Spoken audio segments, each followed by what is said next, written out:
Prison is not going well for Sean Diddy Combs. During his recent bail appearance, he looked like he had lost a lot of weight. Now reports are coming that his family is slowly starting to distance themselves from him, as more rumors about his alleged actions continue to spread. We're waiting to get this hearing started. It was interesting, too, because this time around, Diddy was brought in first. He was brought in about a couple minutes after 2 p.m. today. And we were all kind of waiting to see. We had heard mumblings that his mom might be in courtroom, that we were waiting for the children, but then nothing happened. But then, in another twist and turn, the children do walk in. But this time it was a lot smaller bunch than it was the last time. So last time you're having all of Diddy's children, except with the exception of Love, who is just a 2-year-old child, so she wasn't at court. But you had all of Diddy's children there except Love.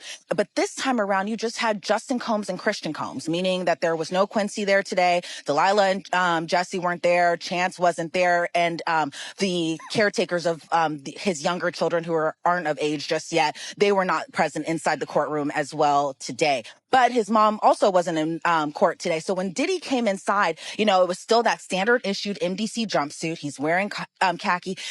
From that video of, I think that was obtained by Daily Mail back in September, of Diddy playing hacky sack in Central Park, to now, he appeared just astonishingly thinner, which you can expect to be inside a federal detention center for a couple months now. A lot different from the luxury lifestyle that he was living before, but he appeared very noticeably thinner. And maybe being locked up in detention is starting to wear on him. He appeared grayer a little bit as well, too. But again, he appeared just like how you would expect Diddy to appear for. Diddy's sons, Justin and Christian Combs, were present during his bail hearing, but the rest of the family was noticeably absent.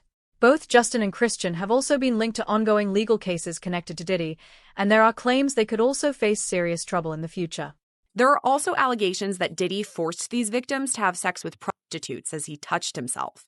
He called these situations freak-offs, and oftentimes he recorded them. Here's where some of the allegations against his son Justin Combs come in. So all this takes us back to February, when Rodney Jones, also known as the producer Lil Rod, filed civil suit against Diddy. In his lengthy lawsuit, Lil Rod straight name drops Justin Combs, describing him as someone who solicits prostitutes, underage girls, and sex workers. There's actually a picture of Justin Combs with an allegedly underage girl shown in the lawsuit. Now, in this specific instance, Lil Rod alleges at least one underage girl came to Diddy's home for a listening party. A sex worker was also apparently solicited, and a freak-off ensued. As an aside, this is the same night that Lil Rod alleges Diddy forced him to take a laced shot. He started to feel lightheaded and then woke up at 4 o'clock in the morning, naked next to a sex worker. It's important to note Justin Combs is listed as a defendant on this case because, according to Lil Rod, he facilitated Diddy's alleged RICO enterprise. According to court documents, it happened on September 12, 2022, outside Diddy's Chalice Studios. Lil Rod says Diddy, his son Justin, and Justin's friend who went by G were all there when things got heated. Lil Rod says he heard multiple gunshots ring out and later found G on the bathroom floor in the fetal position. Lil Rod says he was bleeding out of his hip and leg area. Lil Rod says he was applying pressure to G's wounds and then asked the crowd to call an ambulance. At that point, both Diddy and Justin Combs disappeared to another part of the studio. Diddy then gave strict instructions to inform the police that he had nothing to do with the shooting. He also forced Mr. Jones to lie to the police by telling them that G was shot standing outside the studio by a drive-by assailant. So that specific allegation involves Diddy's son Justin, but another allegation and entirely separate civil lawsuit involves his other son, Christian, or King Combs. Grace Omar K. alleges that Christian Combs sexually assaulted her on a yacht in December 2022. A former music producer, Lil Rod, filed a lawsuit against Diddy alleging sexual assault. In that case, it was also claimed that Justin Combs was regularly present at Diddy's parties and was allegedly involved in bringing underage girls to these events.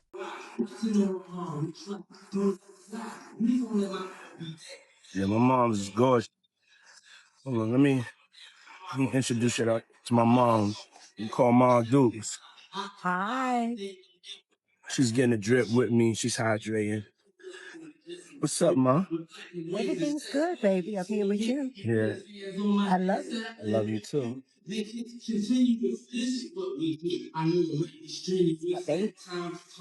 Ma, freshly dipped though. What?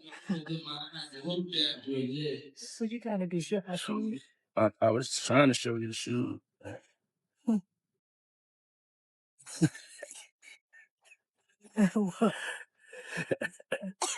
Yeah, my mom's is single. Mom's is single. I ain't gonna hate on my mom's. She's single. Me and my mom talked about one time doing a dating show with her. And she's so picky. She's so picky, they don't stand. But yeah, that'd be the funniest show in the world. It will be. Especially with me.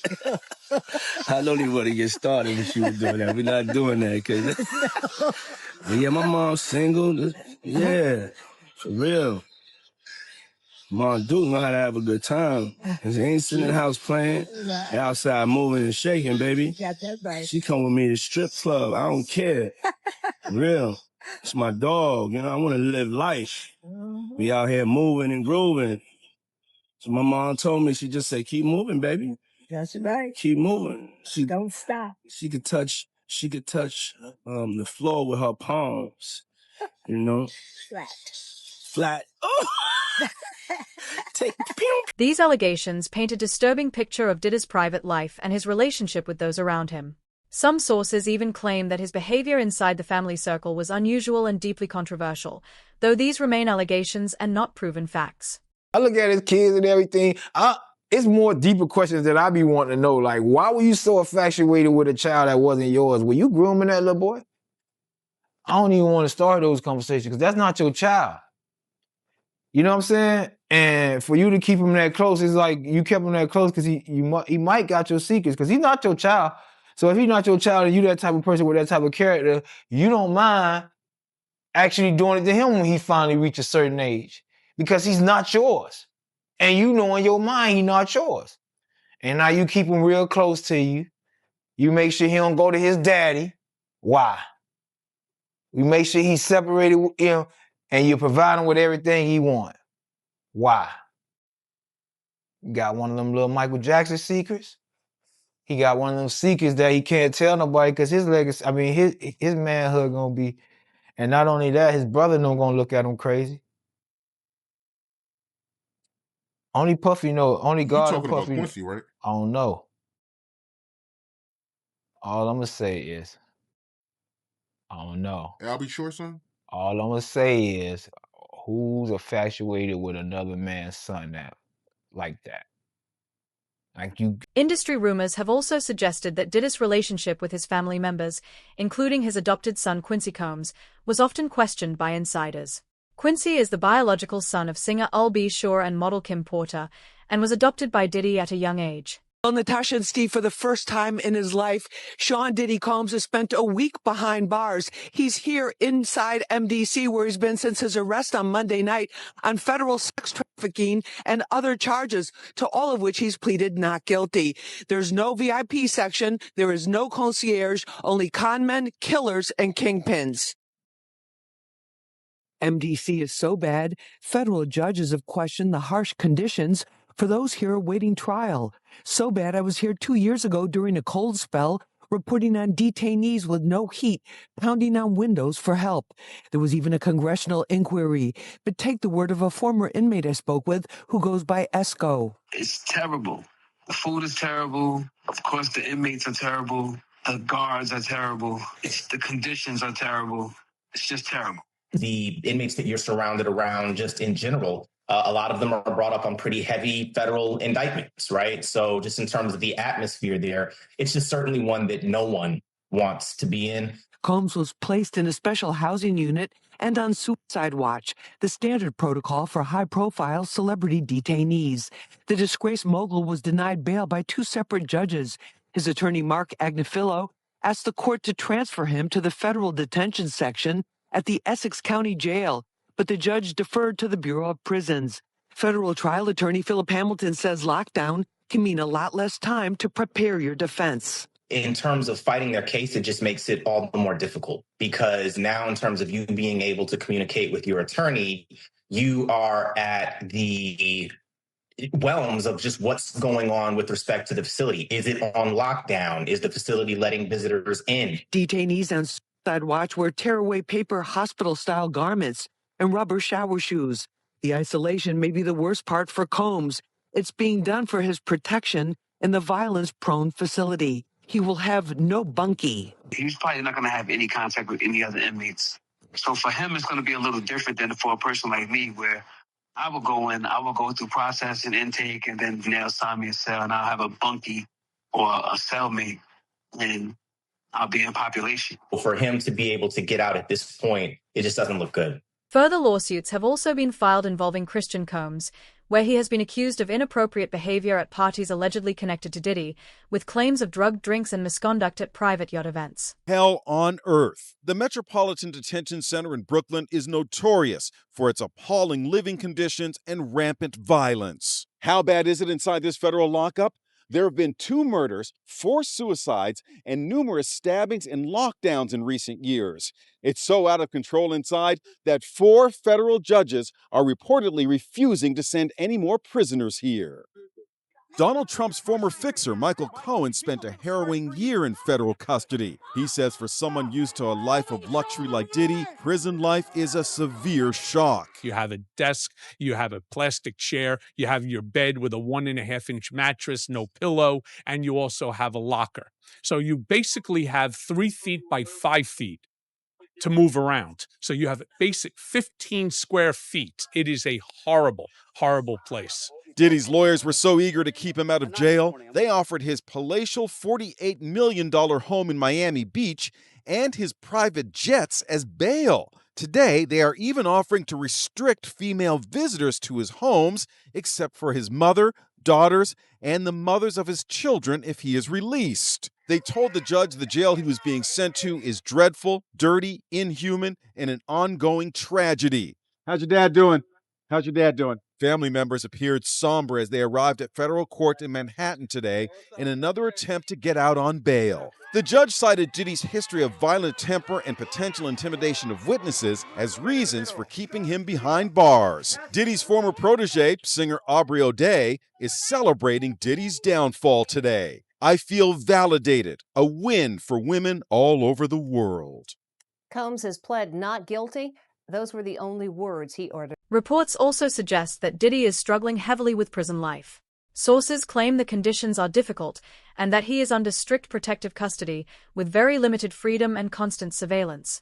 Time behind bars look like. He reportedly only gets 1 hour daily of recreation and 3 showers a week. He's served breakfast, lunch, and dinner that is delivered to his cell. But instead of extravagant meals he was once accustomed to, he can expect foods like egg noodles, cereal, chili, peas, and if needed, there are reportedly vegetarian options as well. But if those foods don't work, MDC Brooklyn's commissary list has a list of additional foods and snack items, including a 6-pack of Hershey bars for $7.05, peanut butter for a little more than $3, stuffed chicken with rice for $5.75, plus more options. Diddy was once a staple at New York's biggest fashion event of the year, the Met Gala, and a frequenter of fashion weeks across the globe. Now will be forced to wear clothes not from haute couture, but instead a switch-up to essentially sweats. For extra clothes, he can purchase a sweatshirt for a little more than $16, New Balance sneakers for about $55, boxer briefs for a little more than $6, plus a bath towel and washcloth set for about $12. And while confined to a cell for 23 hours a day, which is a huge difference from throwing now infamous parties, to pass the time, Diddy can purchase an MP3 player for a little under $90. But according to reports, he has a spending limit of $160. A huge downgrade from the millions he was seemingly spending prior. Some former inmates and insiders have warned that high-profile prisoners like Diddy can become targets inside prison due to their status and alleged crimes, making their situation even more dangerous and unstable. Breaking news right now, Larry. I am just getting word. People magazine says it's got a source on the inside that tells them that P. Diddy's on suicide watch tonight. Do your sources confer the same information? Are they saying it was possible? Hey, real quickly, all that commissary stuff, he's not getting any of that because people in the SHU have an abbreviated list. So he's out of luck. No stake for him. Yeah, he is on suicide watch. This guy thought he would have went home. All of a sudden, he didn't get bond. Remember, the first night that he was there, he was like an overnight guest. When they told his bond hearing, now they checked him into the system. And reality has hit him. And I understand that he has a shrink coming by his cell to see him several times a day. And now there's talk about putting him in, it's like a bubble. It's like a cell that has like a plexiglass wall in it where they have inmates watching you. That's actually their job, to keep an eye on the inmates that are on suicide watch. Another error that I guess some warden told you this. There are sentenced inmates there. They're called cadre inmates. They don't have to be white collar inmates, but they're doing maintenance on the building. And the problem why there's a lot of violence there, they have housing units and they're mixing bank robbers, drug dealers, rapists with white collar people. And this is why Diddy, he can't go into a regular housing unit because somebody will take him out for sure. Somebody's going to get a lot of street credibility out of this.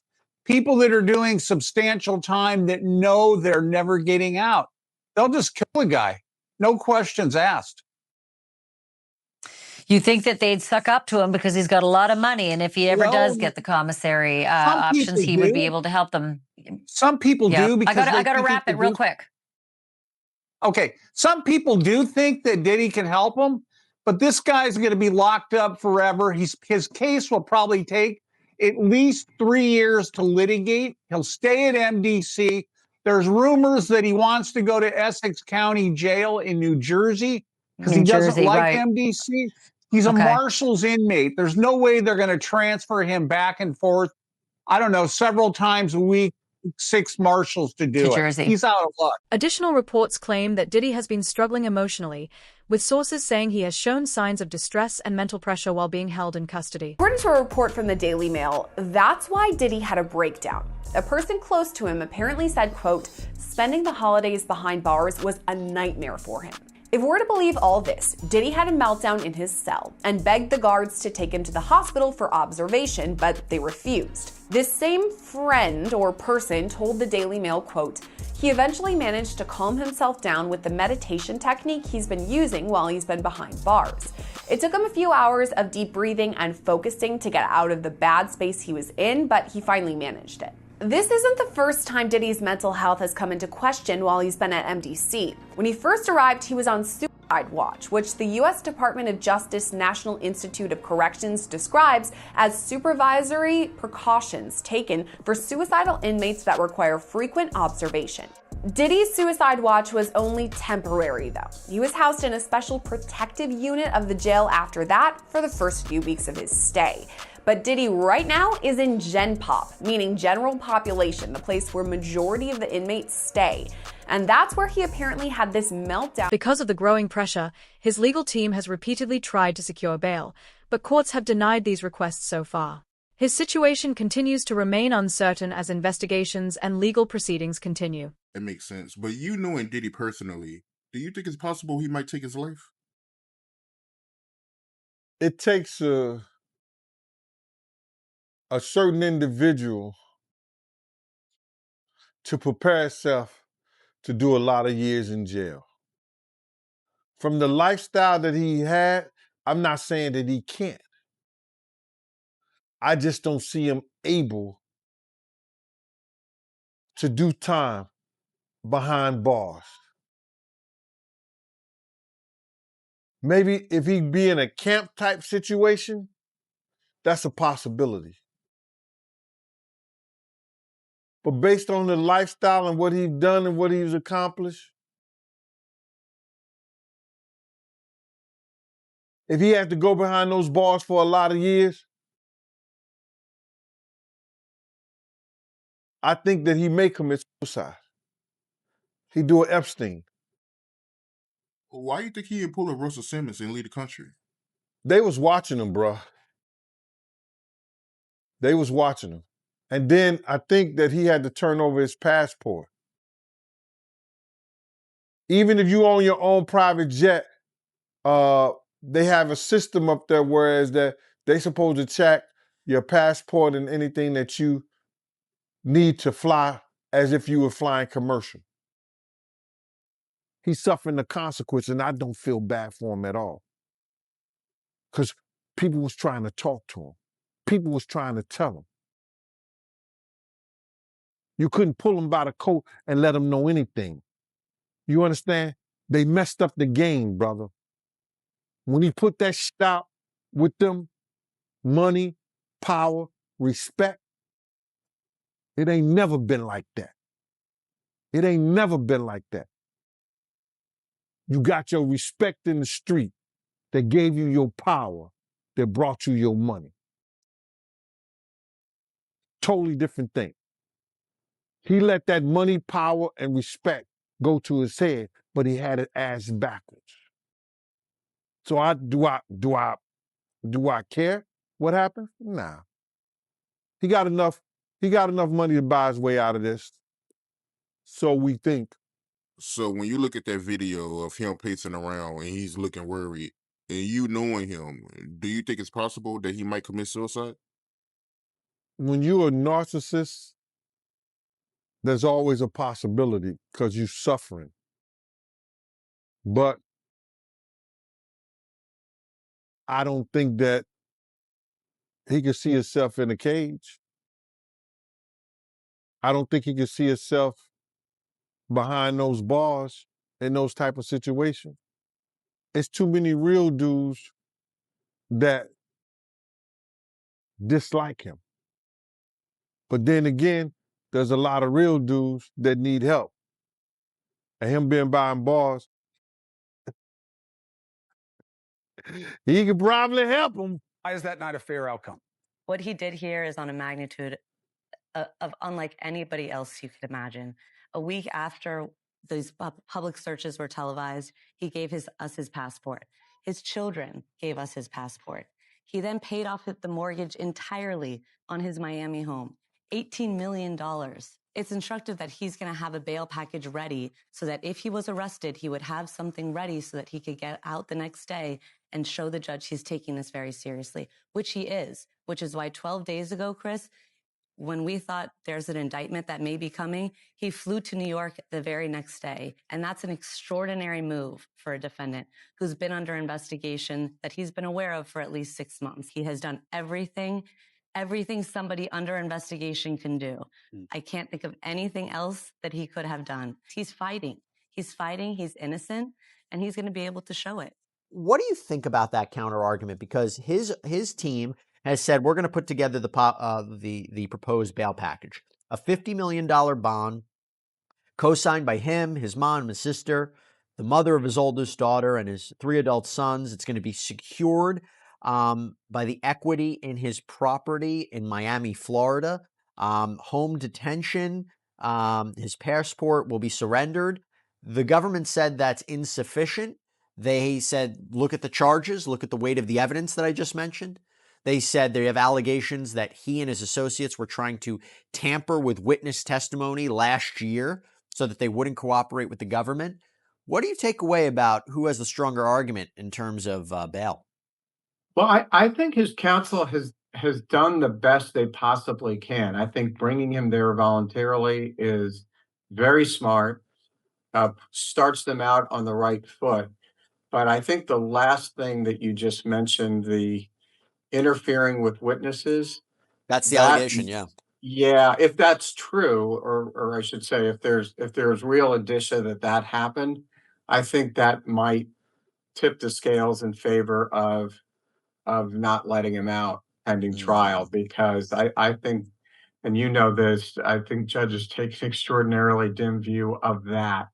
And that might be the factor that tips the scale against him. But I think as far as a tactic... In their letter, they write, quote, having reviewed these videos, it is now abundantly clear that they confirm Mr. Combs' innocence and that their full exculpatory value cannot be investigated and used unless they are electronically produced. The 9 videos at issue are the so-called freak-off tapes with victim 1 that the government has repeatedly referenced, causing wild speculation in the media. Contrary to what the government has led this court and the public to believe, the so-called freak-offs were private sexual activity between fully consenting adults in a long-term relationship. Like many Americans in the privacy of their own bedrooms, they sometimes filmed their sexual activity. These videos unambiguously show that the person alleged in the indictment to be victim 1 not only consented, but thoroughly enjoyed herself. And we believe, by the way, victim one to be Cassandra Ventura. This is Diddy's ex, who first filed that initial sexual assault lawsuit against Combs back in 2023. She was in that infamous surveillance footage that was published by CNN of an incident that happened in a hotel hallway where Combs is beating Ventura just while wearing a towel. It's a very disturbing video.